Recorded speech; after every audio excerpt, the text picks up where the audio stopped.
I thought California's suburban markets were untouchable in 2026 until I looked at what's actually happening with days on market, seller concessions, and buyer behavior across 10 specific suburbs. And the number one spot on this list genuinely shocked me. Hey everyone, Daniel Carter here. I'm a real estate market analyst focused on suburban housing dynamics, buyer leverage shifts, and how affordability constraints affect negotiating power. Today, we need to talk about 10 California suburbs where the market psychology has fundamentally flipped from urgency to patience, and what that means for anyone trying to buy or sell in these areas. This isn't a crash prediction. This is a market reality check about leverage redistribution that's happening right now. Before we dive into the data, I need to be extremely clear about something. Nothing in this video is financial, investment, or real estate advice. All right. Let's start with the context, because understanding what changed is just as important as understanding what's changing. For the better part of a decade, California real estate operated like a one-way escalator. You stepped on, you rode up, and the only real question was how fast. Sellers named their price. Buyers fought over access. Inspection contingencies disappeared. Appraisal gaps were covered without hesitation. It wasn't just a seller's market. It was a seller's universe. But 2026 is writing a different story. The shift isn't arriving with sirens or stock market headlines. It's quieter than that. It shows up in the small details. A listing that sits untouched for 3 weeks. A seller who finally agrees to cover closing costs. An inspector whose report suddenly carries actual weight in a negotiation. These are the early signals. And in certain California suburbs, those signals are stacking up fast. Number 10, Roseville. Roseville has always carried a reputation built on reliability. It's the suburb that Sacramento area buyers gravitate toward when they want space, newer construction, highly rated schools, and a lifestyle that feels clean and manageable. That reputation still holds. But in 2026, reasonable and practical are being recalculated. What's shifting in Roseville isn't dramatic. What's changing is the composition of the buyer pool. Families who moved here during the pandemic surge locked in historically low rates. They're not moving unless they absolutely have to. That reluctance thins out the buyer base significantly, and a thinner buyer base means the remaining buyers carry more leverage than sellers are used to dealing with. New construction is also playing a quiet but powerful role here. Builders in the Sacramento region continue offering rate buydowns, appliance packages, and closing cost incentives that resale sellers simply cannot match without cutting into their equity. When a buyer can walk into a brand new home with a 5.5% effective interest rate thanks to a builder incentive, the pressure on resale properties becomes enormous. Roseville sellers who purchased during the 2020 to 2022 window and are now trying to sell face real tension. They may still have equity, but they're pricing against both motivated builders and a buyer pool that has learned patience. That combination forces sellers to compete on condition, pricing, and incentives simultaneously. Number 9, Livermore. Livermore sits at a unique intersection, close enough to the Bay Area's economic engine to attract serious buyers, but far enough away that the commute math has always been part of the calculation. For years, that commute math was acceptable. The price discount compared to closer suburbs made the drive feel like a reasonable trade-off. In 2026, that trade-off is being questioned more intensely. Hybrid work created a brief golden era for outer ring Bay Area suburbs. If you only drove to the office 2 or 3 days per week, a longer commute suddenly felt manageable. Livermore benefited enormously from that mindset shift. Now some of those in-office expectations are tightening again. And when commute frequency increases, distance transforms from a minor inconvenience into a daily calculation, one that buyers are doing before they ever submit an offer. Livermore also faces a condition sensitivity issue. Buyers who are already stretching to afford the mortgage are exceptionally resistant to purchasing projects. If a home shows deferred maintenance, dated systems, or anything that hints at near-term capital expenses, buyers either walk or arrive at the table with aggressive credit requests. Sellers who bought here 5 or 6 years ago may have coasted on appreciation without investing heavily in upkeep. That strategy is now catching up with them in negotiations. Number 8. Thousand Oaks. Thousand Oaks is one of Ventura County's most polished offerings. Well-maintained streets, strong school systems, a community feel that resonates with families, and enough distance from Los Angeles to feel genuinely suburban while staying connected to the broader regional economy. For a long time, buying here felt like buying into a protected corner of the market. The protection hasn't disappeared entirely, but the buffer is thinning. Thousand Oaks buyers in 2026 tend to be sophisticated. They track days on market. They know when a listing is sitting longer than it should. They compare insurance quotes before they tour a home because Ventura County's wildfire exposure has made insurance availability and pricing a real part of the homeownership cost equation. The insurance question is not hypothetical. Buyers are arriving at open houses and asking about coverage availability before they even look at the kitchen. They want to know what the annual premium looks like, whether the current insurer is planning to non-renew, and what the fire defensible space situation is for the specific property. Those are serious questions that compress buyer urgency quickly. If the answers aren't clean and clear, buyers step back. Sellers in Thousand Oaks who are not proactively addressing these concerns, getting their own insurance documentation in order, showing defensible space compliance, are handing negotiating leverage directly to buyers. Number 7. Folsom. Folsom punches above its weight class. It offers a lifestyle that Sacramento area buyers consistently rank at the top of their wish list. Newer communities, exceptional outdoor access through the American River trails, top-tier schools, and a downtown corridor that gives it a sense of place that purely residential suburbs often lack. But 2026 is introducing a tension that Folsom hasn't had to manage seriously before: the price versus value disconnect. During the pandemic-era run-up, Folsom values climbed steeply. Buyers who stretched aggressively to get in at peak pricing are now sitting in homes that have appreciated less than they expected. The exit math is tighter than they anticipated. The buyers currently active in Folsom have options. They can purchase new construction nearby. They can rent and preserve their flexibility. Some are even weighing nearby Sacramento neighborhoods that offer similar lifestyle access at a noticeably lower price per square foot. When buyers are making genuine geographic comparisons, sellers can't rely on brand loyalty. They have to compete. What makes Folsom's position particularly interesting is that its fundamentals remain genuinely strong. Demand is real. The quality of life is real. The shift isn't about the suburb losing its appeal.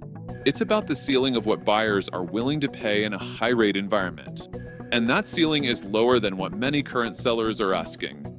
Number 6. Rancho Cucamonga. Rancho Cucamonga has been one of the Inland Empire's clearest success stories over the past decade. It differentiated itself through better planning, stronger retail infrastructure, improved schools, and a reputation for safety and stability. That differentiation was real, and it showed up in the premium that Rancho Cucamonga consistently commanded. In 2026, maintaining that premium requires justification rather than assumption. The Inland Empire has absorbed enormous volumes of new construction over the past several years. That supply doesn't disappear when demand softens. It sits on the market and competes directly against every resale listing in the area. Rancho Cucamonga sellers are now in a three-way competition against each other, against new construction, and against neighboring cities that have narrowed the quality gap while maintaining a lower price point. There's also a monthly payment reality that hits Inland Empire buyers harder than almost anywhere else in the state. Many of these buyers are at or near the ceiling of their qualification. A small shift in interest rates, a slight uptick in property taxes, or an insurance increase can flip a workable purchase into an unworkable one almost instantly. Sellers who price without accounting for that fragility regularly watch deals fall through at the financing contingency stage. Number 5. Walnut Creek. Walnut Creek occupies a rare position in the East Bay. It offers genuine walkability, a vibrant downtown, excellent transit access to San Francisco, and a lifestyle that appeals to both empty nesters scaling down and young professionals scaling up. That dual appeal should create resilient demand. But the texture of that demand has changed. The buyers currently active in Walnut Creek are not chasing. They're evaluating. They're comparing monthly rent against monthly ownership cost and running the math with cool analytical precision. For many, the answer isn't obvious anymore. In certain price segments, renting in Walnut Creek remains meaningfully more affordable than buying. Buyers are not motivated by FOMO, they're motivated by value. That shift in motivation transforms negotiating dynamics completely. Buyers who once felt pressure to accept a home on the seller's terms now feel comfortable pressing for concessions, waiting out overpriced listings, and walking away from anything that requires compromise on condition or price. Walnut Creek also has a condo and townhome market experiencing disproportionate softening. HA dues, special assessments, and the rising cost of building insurance for attached properties are creating real resistance among buyers who once viewed these as an accessible entry point. Number 4, Murrieta and Temecula. These two southwest Riverside County cities function as a single market corridor in most practical conversations. They share the same freeway spine, the same general buyer profile, and broadly the same value proposition. More home for the money, wine country proximity, and a suburban lifestyle that feels genuinely comfortable for families. For years, they benefited from spillover demand from both San Diego and Orange County buyers priced out of closer locations. That spillover dynamic is weakening. The buyers who migrated to this corridor during 2020 to 2022 did so with the assumption that remote work would remain the permanent norm. When office expectations shifted, even incrementally, the calculus of living 90 minutes from San Diego started to feel more complicated. There's also a meaningful affordability ceiling here that wasn't relevant 2 years ago. Murrieta and Temecula position themselves as the attainable alternative. But 2 years of appreciation combined with elevated interest rates have moved entry-level pricing into territory that many target buyers simply cannot reach. The very quality that defined this corridor, affordability, has been partially eroded. Builders continue delivering aggressively in this corridor, and builder incentives continue making resale sellers look expensive by comparison. Number 3, Irvine. Irvine carries a level of brand equity that few planned communities in America can match. The master-planned infrastructure, the elite school district, the corporate campus density, and the consistent ranking on every best places to live list combine to create a market that has historically felt almost recession-proof. In 2026, destination status doesn't exempt a market from payment reality. Irvine buyers are among the most financially sophisticated in the state. Many work in finance, technology, or professional services. They model scenarios. They understand the cost of capital. They know exactly what a 30-year mortgage at today's rates costs them over the life of the loan, and they weigh that number against every alternative before they make a move. That analytical rigor now works against sellers because high-income buyers are also high-discipline buyers. Irvine's condo and townhome inventory is under significant pressure. Melrose taxes, HOA fees, and ongoing uncertainty around special assessments have created a buyer calculus that makes certain properties extremely difficult to move without meaningful concessions. Luxury detached homes are facing their own pressures. Properties that require full interior renovations to meet move-in-ready expectations are lingering. The Irvine premium is real, but it has limits that 2026 is actively testing. Number 2, Danville. Danville is one of the most consistently desirable suburban addresses in the entire Bay Area. It combines a charming downtown, top-tier public schools, an upscale residential atmosphere, and proximity to the broader East Bay job market. But Danville in 2026 is facing a specific vulnerability that luxury suburban markets encounter when it arrives. Move-up buyers dominate the Danville transaction profile. These are households with significant existing equity, high household incomes, and genuinely high standards. And high standards in a high-payment environment create gridlock. The buyers who can afford Danville increasingly question whether the purchase makes financial sense at current rates. They're not priced out. They're opting out because the opportunity cost of deploying that capital feels genuinely unclear. That optionality is dangerous for sellers. When your target buyer is wealthy enough to choose patience, they will choose it. Days on market in Danville are climbing quietly. Sellers who expected to receive multiple competitive offers are finding instead that quality showings are happening but converting slowly. That's the signature of a market where buyers are present but not motivated by fear. And number one, the top position belongs to a specific segment rather than a single city boundary. The luxury home market within and surrounding Temecula's wine country corridor. This includes the high-end custom estates, vineyard-adjacent properties, gated communities, and premium new construction that emerged aggressively during the pandemic era.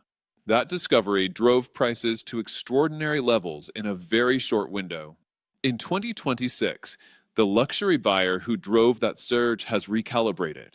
The urgency that defined their 2020 and 2021 purchasing behavior has been replaced by something calmer and far more dangerous to sellers: perspective. Luxury buyers in this segment are no longer comparing this market to a hypothetical Napa Valley address they could never afford. They're comparing it to current market conditions in actual Napa Valley, Scottsdale, Austin, and other markets that have also softened meaningfully. The comparison no longer overwhelmingly favors Temecula.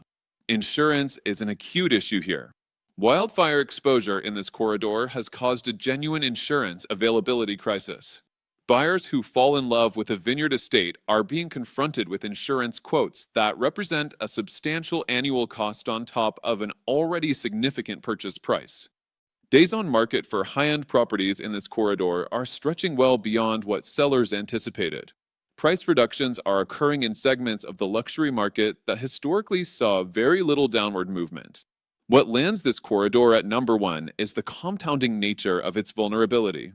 It's simultaneously exposed to rate sensitivity, insurance uncertainty, remote work reversal, geographic comparison pressure, and buyer psychology that has shifted from aspiration-driven urgency to calculation-driven patience.